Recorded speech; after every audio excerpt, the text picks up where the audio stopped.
Okay, so, like I said I would, I continued to check out Ultraman Gede with its second episode, and it was pretty much just more setup for the series for however long it's going to run. I have no idea. I actually have the wiki pulled up right now, and they don't have a listing of that, so, oh, 25. So, episode 2 of 25, that makes sense to me. I looked straight past it before.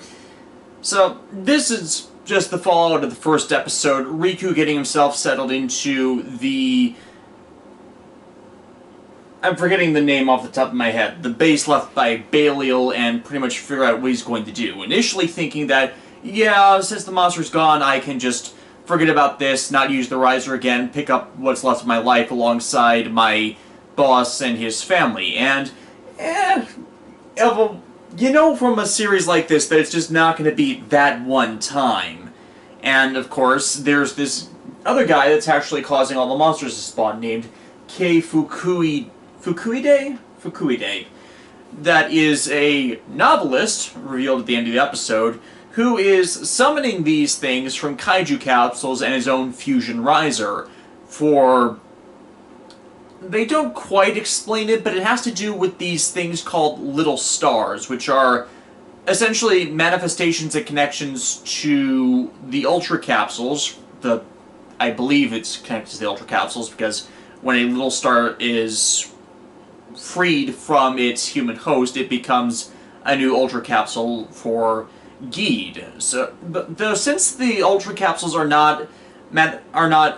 don't actually contain the actual Ultraman, just a reflection of its power, maybe it's more like the innate power is resonating with special people and bonding to them for protection, and thus, I don't know, as I've said, I'm not as familiar with Ultraman lore and all these kind of concepts. Basic gist of it is they need to find the little stars to pull out the Ultraman powers for Gede to use, and Kei is after them for his own machinations, and he's just calling out fusion monsters through his own kaiju capsules. That's the basic gist of what I got for it.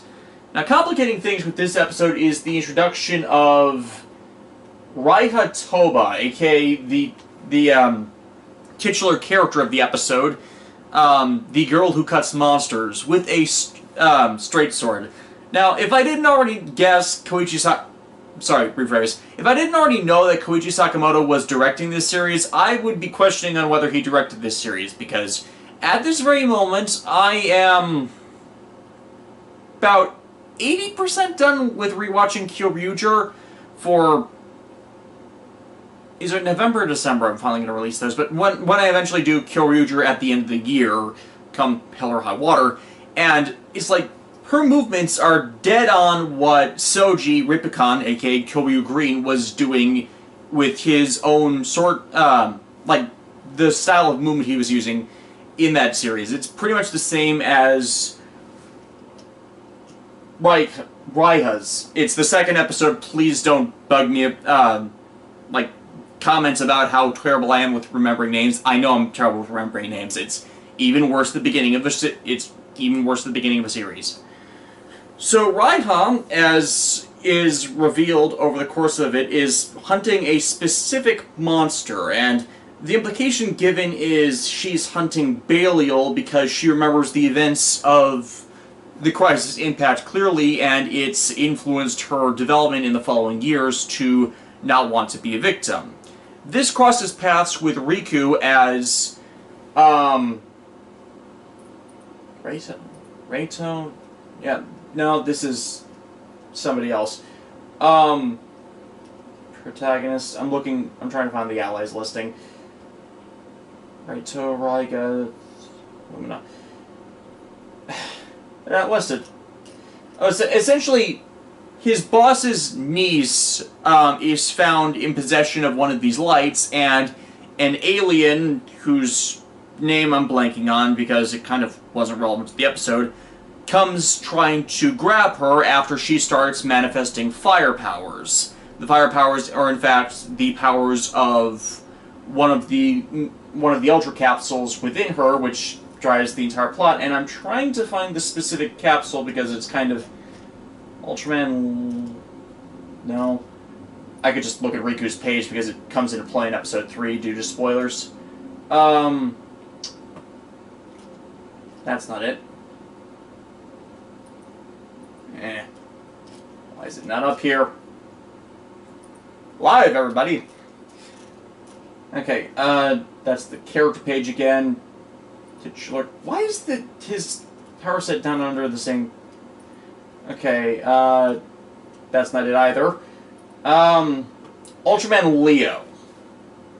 I think it's Ultraman Leo. Yeah, Ultraman Leo had fire powers specifically, and was what was causing his boss's niece to manifest them. And actually being teased in the previous episode where the girl picked out a thing of ice cream to have on a trip, and by the time she opened it, when she brought up to the cash register, it had all melted. So good seeding there to lead into her suddenly shooting fire from her hands uncontrollably. Well, like, not constantly, just like small spurts, but still. Because she's manifesting these powers, the alien kidnaps her, which makes Riku and Raiha cross paths, and eventually freeing her.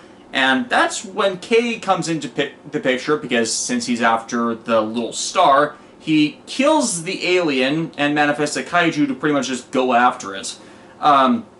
Seeing people in danger has Riku decide, yeah, he's going to keep becoming Ultraman, even though the reason why he was going to stop was because pretty much everybody was in fear of him, thinking that he was actually Belial, which, hey, since he transforms with Belial's power, that's not exactly unreasonable to be fearful of it.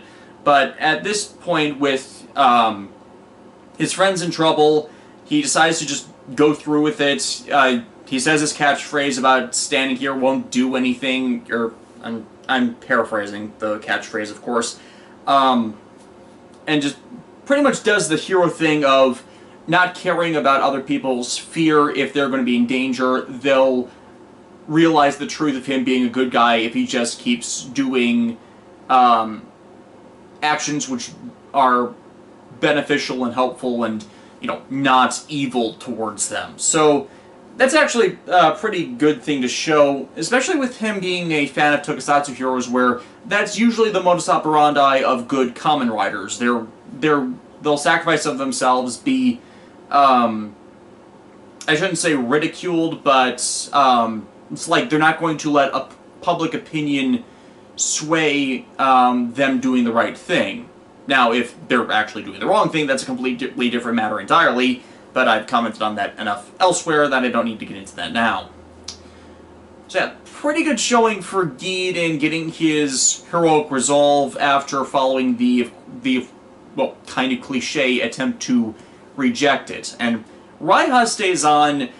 Initially she was going to leave after seeing in person the being she thought she was going to be hunting in human form, because like everyone else, she thinks Gede is Belial. But instead, after seeing how selfless Riku was being, she just decides that he is not the monster she's hunting and is going to move on. But since Riku wants to know what's going on himself, it makes sense to share information, and thus we get the beginning of a formation of a team, which, according to the Ultraman Wiki, I'm again looking at the page there, they're going to be getting a few people throughout the rest of the coming arcs. So, yeah, I'm still pretty much on board with this series. It's actually pretty evenly paced for not a lot happening. It doesn't seem like much in recap, at least. But it is pretty well paced out, and you get some good character interaction with everybody, and yeah, overall pretty solid. Exaid, though, I feel is one step forward, 2 steps back on some issues. Like, I feel the episode overall is good with Exaid this week, but the ending is definitely problematic. Here, it's all about addressing what I've commented on previously about Parad, in that he doesn't understand the weight and meaning of death. Now, Emu forced him into a situation where he had to countenance that against, his own actions in the series, where now he knows what death feels like. And I also called how they were going to have the out with him. Mighty Brothers Double X. Now, the means by which they actually ended up doing it is not what I predicted. I thought that he was just going to let Parad die and then use Mighty Brothers Double X to reinfect himself and have Parad remanifest through that. So Emu actually choosing to reinfect himself actively. What they say actually happened is, at the end of the episode, when Parad was dissolving, they had Exaid reach out and grasp his dissolving data at around the point where his heart would be. So apparently that was Exaid saving the core of his data with which to help reconstruct and remanifest him through Mighty Brothers Double X. But before he does that, everybody thinks that Emu actually killed Parad and cured his own game syndrome, helped with how his rider system failed pretty much exactly after doing that without him doing anything. So to the audience, they think that, yeah, they actually went through with it, until you get this revelation where, no, Emu was never actually cured. The rider system failing like that is just a false indicator of that. It's not a good thing to contradict, guys. Really not a good thing. Especially since this mistaken belief that Emu is now powerless causes the other allied riders to all go and face off with Kronos using Muteki on their own to give themselves 10 seconds of invulnerability to counteract Pause. It goes badly, and the only reason they don't lose Muteki is, well, Kuroto runs with it and just leaves the rest to have their drivers stolen and their gal shots taken, so they are completely powerless. Yeah, no, this is bad. This is very, very bad. What the hell, Emu? You kind of screwed everyone on this because you didn't tell them what your plan was. That's really...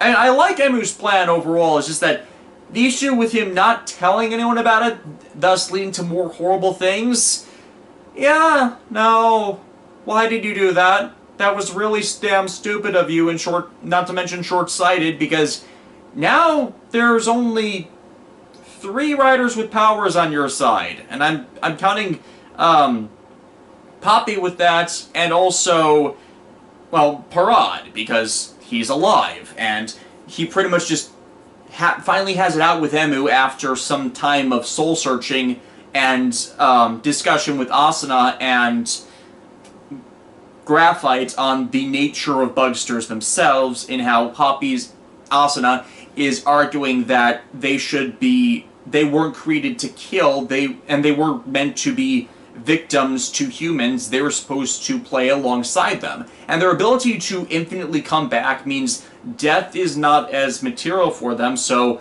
it's like, okay, with how Kuroto designed the system, there's a cost for humans to die, whereas there's not a cost to Buggsters. So it's like, from Graphite's point of view, that makes them victims because, of course, they're evil in people's eyes because they're murdering them, so why not actually go through with and murder them to make sure they stay real?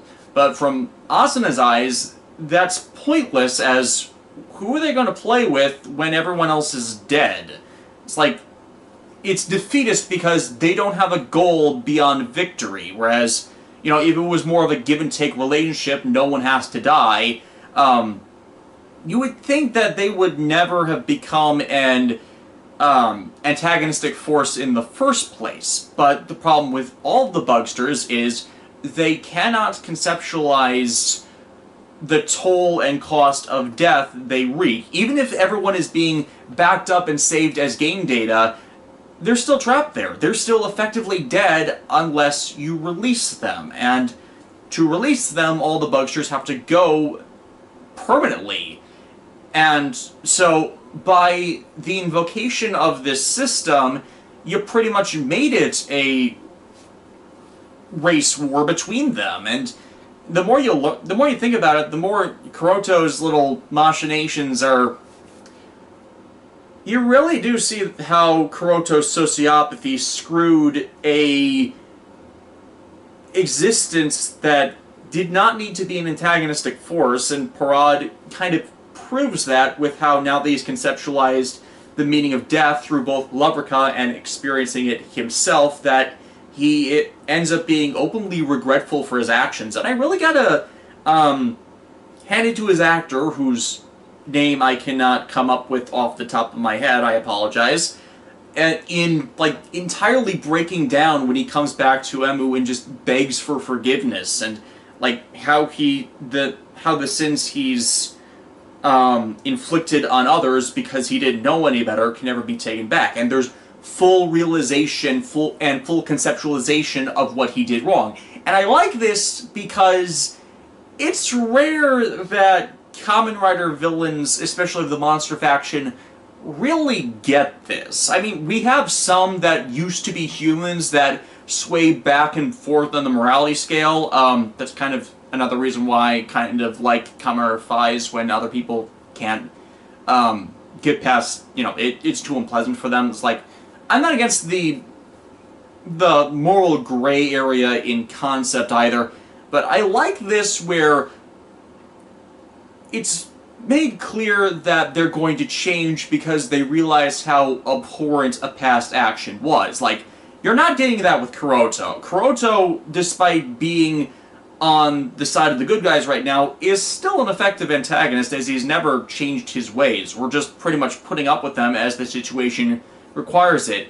Parad, though, has, throughout the series, had these moments where you don't really know which side he's on, and it's like, you see a lot of morality stuff in that he has his own twisted morality that's not entirely against the heroes, but much of what he wants is just like his own entertainment, his own fun, his own victory, even if he doesn't realize what the consequences will be for others. And now that he has that, it's far more open to him being looked back on as a more sympathetic character, especially like, I think one of the best moments of the early side of the show is Paradox just wailing on Gem Dangerous Zombie back when Dangerous Zombie was immortal because Genom had crossed the line for him in his treatments of the Buggsters for his own absorption of death data back when that was happening. And that was all incited because of how Kuroto killed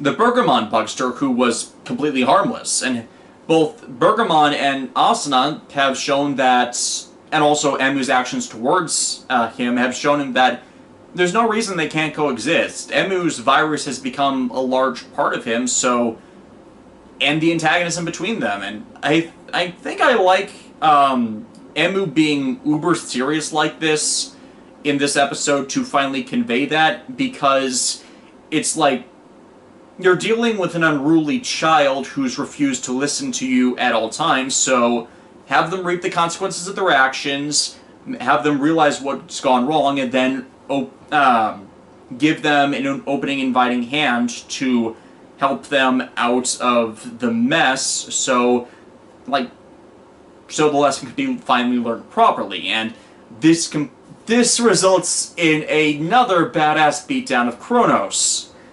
And here's where we start to get the problems, because how many episodes now have we given the beatdown to Kronos?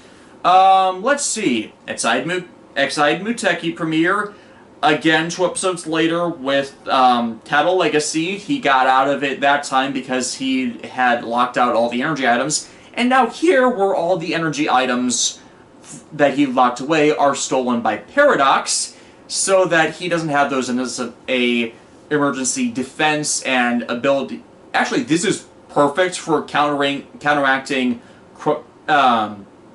Kronos' various attempts to screw the rules in his own favor. But and I do like that. I do like Paradox, like, being specifically designed to own his abuse of that, while Muteki straight disables his own abilities. They're thinking intelligently ways to counteract how Kronos has given himself all the advantages in Kamen Rider Chronicle just to himself.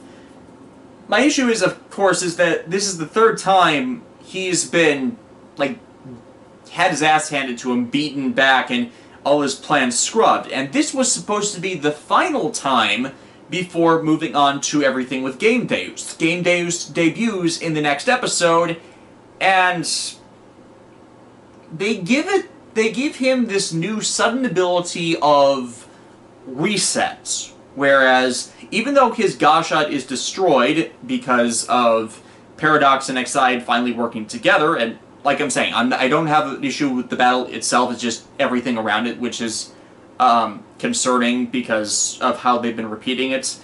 And they have him reset to right before they fought him. Kronos' Gashot is restored, but Muteki is missing. Why is Muteki missing?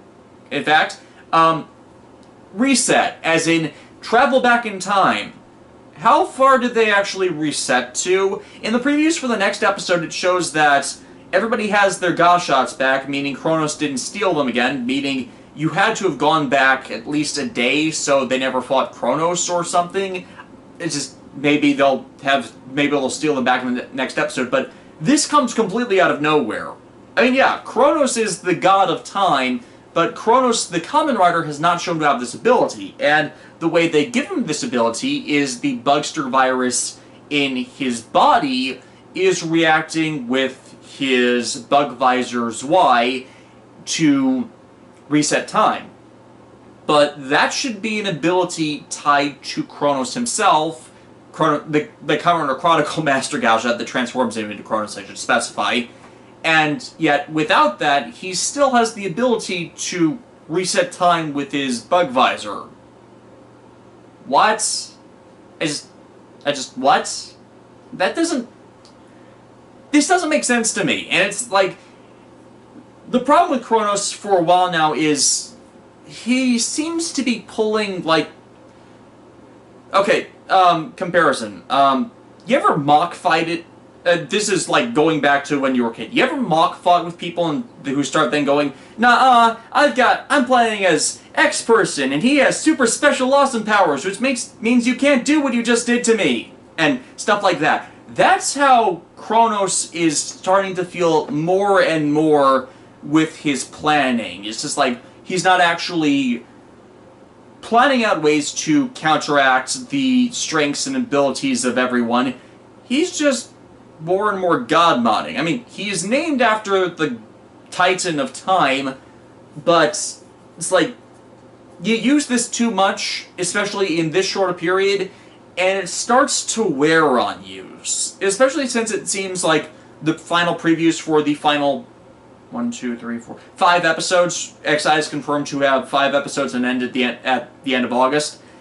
It seems like we should be focused on Game Deus for the next 5 episodes fully, so Kronos should be out of the game, out of the picture, and with Game Deus as the main antagonist now for the rest of the show, screwed. Even with Muteki, because Game Deus' plausibility was what was needed to fight Game Deus. We really don't need Kronos still there and then demoted like Genom and Paradox before him into a lesser antagonist. It's like, you're repeating yourself. You follow through with each of them in how you utilize their various antagonist statuses, and there is difference between them, but their devolution seems to be consistent, where you get to the end of their arc as a villain, and you then keep them around. It's like, I don't have an issue with this in concept, but they've been dealing with... Okay, even going back to when Dangerous Zombie was the main antagonist of the series, they kind of did the same thing with him, where first he got his ass handed by Mighty Brothers Double X, but didn't die because of Dangerous Zombie's immortality. Then the same for the level 50 debuts for Brave and Snipe, and then finally defeated by Maxo Mighty Double X, even after Parad was kicking his ass. So, and of course, in all of that, he had a massive power tier scale level up do that. Paradox followed the same thing, where he was everyone else slowly caught up to him, and then he had like 3 major losses before his upgrade, and then a more permanent loss after he continued as an antagonist in that tier. And Kronos has followed the same pattern. Why is the show repeating itself with all of its antagonists? They can't exactly pull that with Game Deus and only 5 episodes in a movie left, but it's like, I feel they should have broken the pattern with Kronos and instead of having him reset, have Game Deus manifest from him. That seems to have been the really obvious way out of this. Even if he destroyed his Gauss shot, maybe he maybe instead of the Monster Gauss shots, the Master Counter or Chronicle Gauss shot, with it being broken, instead Masamune slinks off, pulls out another generic Ride Player Gauss shot. The Ride Player Gauss shot can allow someone to become Kronos if they've integrated the viruses of all the others. You pretty much already have that shortcut, so you can have Kronos back just without the Master Control powers and out for like a bit more permanent type of revenge on anyone, like make it so that he's gunning after anyone just to get close to Muteki, or, you know, use pause to steal Muteki before Emu actually transforms, because time powers do it when he's not around, and then lead all of that into the Game Deus arc by him not actually slotting this stuff correctly, like, or maybe his bug visor is damaged, so because it affects his total Bugster immunization, so Kronos actually overwhelms him, or like have Graphites infect him again and have the infection stick this time. You had options, and instead of this reset that just removes Muteki in a way that doesn't make sense, where did Muteki go? You literally just reset them about 5 minutes. Where? It's like, time travel does not work this way. What did you do with Muteki? Because we know he has to have Muteki back. I saw the preview images for the Kronos and Game Deus battles for the next part of the series. Muteki is back, so where did it go? I'm kind of obsessing over this point, as it seems like a dumb way to get rid of Exaid's invulnerability, when even when someone is invulnerable, you can still hurt them. You can still, like, deal enough short-term damage or go after other things, like Kronos has been doing to, like, get around that, or maybe have Game Deus, since it's a higher tier infection, infect the other players, so maybe Emu's own Bugster infection is working against him to give Muteki a weakness, even though it breaks the Game Genie game parameters for Muteki and all that. It's like, yet other ways to pull this off that I don't really feel how they removed Muteki this time is as good as the other attempts to. I gotta say that. And I don't say it reflects badly on Exaid, it's just that this story point seems forced. That's the best way I can describe it. Forced for what they were doing with it. But yes, Game Deus descends next week, when the only one available that can counteract Kronos, because Master Goshot's been restored by the time reset, is the guy infected with Kronos' infection. So, I guess we'll see how that goes next week.